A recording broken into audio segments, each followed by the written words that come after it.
It's a matter of when it's going to happen, not if it's going to happen. Steph Curry changed the game completely, didn't he? Since then, the league's been looking for his replacement. The truth is that there have been several names of prospects who were compared to Steph during their college years, but with a shadow as big as Curry's, any comparison seems outrageous, even after 12 years after his explosion. Not even for Trae Young, one of the best young guards in the NBA, seems accurate, because at least for the moment, he's not that much of a game changer. But there's a case of a prospect in this draft who could finally be the right one, or at least, he's next on the list of aspiring candidates. Reed Sheppard's a guard with enormous potential. His college shooting records are even more spectacular than Steph's, and unlike many other prospects who have ended up in the lottery, the franchise Reed's landed with is eager to compete for the playoffs.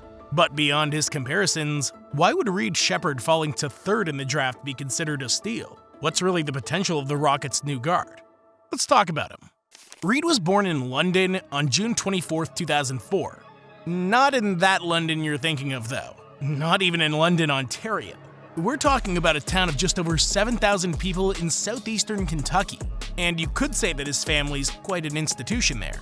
Stacey Sheppard, his mother, played college basketball for Kentucky, and his father Jeff not only did the same, but was the MVP of the 1998 Final Four and won 2 national championships. So, fate would have it that Reed would follow in the footsteps of both of his parents. Something that seemed realistic, considering he was already a great player in high school. He went on to North Laurel High School and became the starting shooting guard in his freshman year. Not only that, but he also averaged 20.6 points per game while playing against much older opponents. And from there, it was all uphill. Sheppard was the leading high school scorer of the entire state of Kentucky during his sophomore year, when he averaged 30.1 points per game. And his final 2 years were similar. As a junior, he was named Kentucky Gatorade Player of the Year with averages of 25.5 points, 6.8 rebounds, 7.6 assists, and 4.4 steals per game. And during his senior year, he was named Kentucky Mr. Basketball. An incredible resume in a state where basketball's really important. But even so, college scouts didn't give him all the respect he deserved. Despite his incredible scoring ability, Reed was considered a 4-star prospect by most of the basketball sites. ESPN gave him a grade of 89, being the 23rd ranked player in their annual Top 100. But there were other agencies that were less optimistic. Rivals ranked him as the 28th best prospect in his class. 24/7 Sports ranked him 79th. An unusual disparity, but it was the reality for this undersized guard. Nevertheless, Kentucky offered him a roster spot. Not only that, but John Calipari's team, in his last season at the helm of the Wildcats, was able to offer him minutes during his freshman year. In his only Division I campaign, Reed was the team's 6th man, a role he shared with another lottery pick, Rob Dillingham, who was his teammate at Kentucky. But despite coming off the bench, both players showed their ability in their minutes, being second and third leading scorers on their team. Sheppard averaged 12.5 points, 4.1 rebounds, 4.5 assists, and 2.5 steals in his 29 minutes a night. He led UK in scoring 7 times, in assists 18 times, and in steals 25 times. Despite his youth, he proved his importance in one of the most reputable programs in the country, earning him National Freshman of the Year honors. That caused his low recruitment after high school to become anecdotal. It was clear that if he entered the draft, Reed was going to be selected within the lottery. And it was the Houston Rockets who made it happen, with no less than the 3rd pick in the 2024 NBA draft. So, why did Reed get picked so high after a season in which his numbers don't look spectacular? Well, the reality is that there are a number of factors that are very striking to general managers. The first and most obviously is his ability to score from long range. Last season at Kentucky, Sheppard scored an absurd 52% on 4.4 attempts. Let me repeat that, 52% on 3-pointers. Not even Steph Curry reached those levels at Davidson.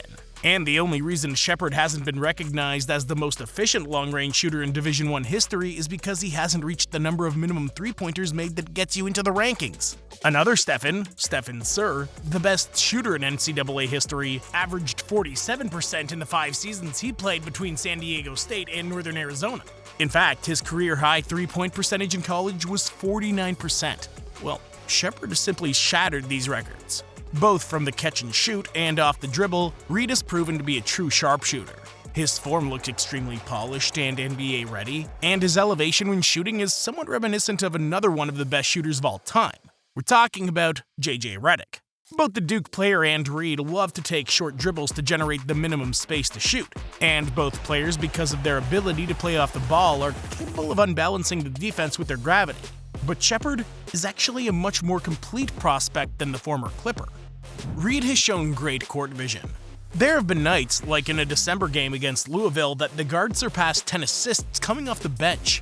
His good ball handling, another aspect in which he greatly improves on JJ, allows him to generate advantages with his dribble drive. From there, both because of his threat from mid-range and his slashing ability, he's able to attract more than one defender and then find the open man.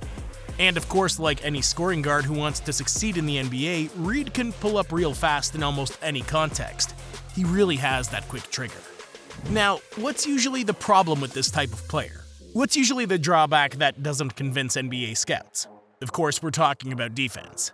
At 6'3" and 187 pounds, Reed isn't the greatest athletic prodigy we've ever seen. He's somewhat undersized by league standards if he intends to fill the shooting guard position. And seeing as point guards are getting taller, he might even be considered undersized to defend certain players that are becoming more common at the next level. However, there's one defensive characteristic in which Sheppard is truly special. The Wildcats guard is a true disruptor.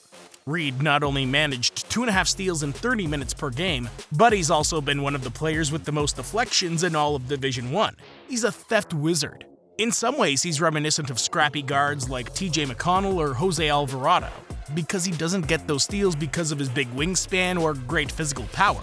He gets them with intensity and a huge defensive IQ, which allows him to predict the dribble of his opponents. This factor will be diminished in the NBA, where any guard who gets minutes is a player who offers great security with the ball in his hands. But even so, Sheppard's not a player who's going to be an immediate liability for this reason. It's likely that teams will target him during his rookie year, but this is an adjustment process that all young guards have to go through. And on impact, his presence on the court should be more than justified. Beyond that, Reed has no apparent weaknesses that could delay his explosion in the NBA. However, we have to be realistic.